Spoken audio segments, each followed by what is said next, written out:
తాకట్లో ఉన్న మీ బంగారాన్ని విడిపించి ఆ రోజు ఆన్లైన్ రేటుకి కొంటాం. Sharma gold company. ఏపీలో పథకాల అమలుపై చంద్రబాబు దృష్టి సారించారు. అధికారం అంది రావటానికి కారణమైన సూపర్ 6 హామీలను విడతల వారీగా అందించేందుకు కసరత్తు చేస్తున్నారు. 4 నెలల్లో 3 పథకాలు అమలు చేయడానికి ముహూర్తం కూడా ఫిక్స్ చేశారు. ఈ క్రమంలోనే ఓ పథకాన్ని అనుకున్న ముహూర్తం కంటే ముందే అమలు చేయాలని ఏపీ సర్కార్ కసరత్తు ప్రారంభించింది. మహిళలకు ఉచిత ప్రయాణం, తల్లికి వందనం, అన్నదాత సుఖీభవ ప్రభుత్వం అమలు చేసే పథకాల లిస్టులో మొదటి 3 స్థానాల్లో ఈ 3 పథకాలున్నాయి. ఉగాదికి ఉచిత బస్సు ప్రయాణం, మే నెలలో అన్నదాత సుఖీభవ, వచ్చే విద్యా సంవత్సరం జూన్ నుంచి తల్లికి వందనం పథకాలు ప్రజలకు అందించాలని ఏపీ సర్కార్ ఇటీవల నిర్ణయం తీసుకుంది.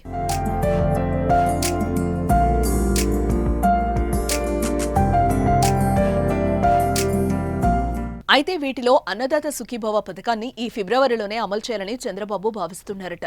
అన్నదాత సుఖీభవ పథకం ద్వారా ప్రతి రైతుకు ఏటా 20,000 రూపాయలు ఇస్తామని హామీని ఇచ్చారు.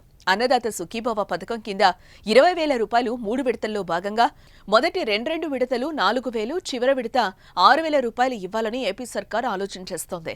కేంద్రం అమలు చేస్తున్న పీఎం కిసాన్ పథకం కింద ఇస్తున్న 6,000కు రాష్ట్ర ప్రభుత్వం 14,000 కలిపి 20,000 రైతుల ఖాతాల్లో జమ చేయాలని తొలుత నిర్ణయించారు. పీఎం కిసాన్ పథకం తరహాలోనే 3 విడతల్లో అమలు చేసే ఆలోచన చేశారు.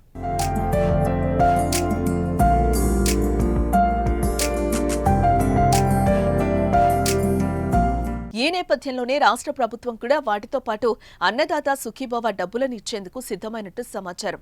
ముందుగా వచ్చే బడ్జెట్లో అన్నదాత సుఖీభవ పథకానికి నిధులు కేటాయించాలని భావించారు. కానీ పీఎం కిసాన్ సమ్మాన్ పథకం కింద కేంద్ర ప్రభుత్వం ఫిబ్రవరి 24వ తేదీన 19వ విడతగా 2,000 రూపాయలు రైతుల అకౌంట్లలో వేయనుండటంతో కేంద్ర ప్రభుత్వం ఇచ్చే 2,000 రూపాయలకు మరో 4,000 రూపాయలు కలిపి అదే సమయంలో అందివ్వాలని చంద్రబాబు అధికారులతో చర్చించినట్లు తెలిసిందే.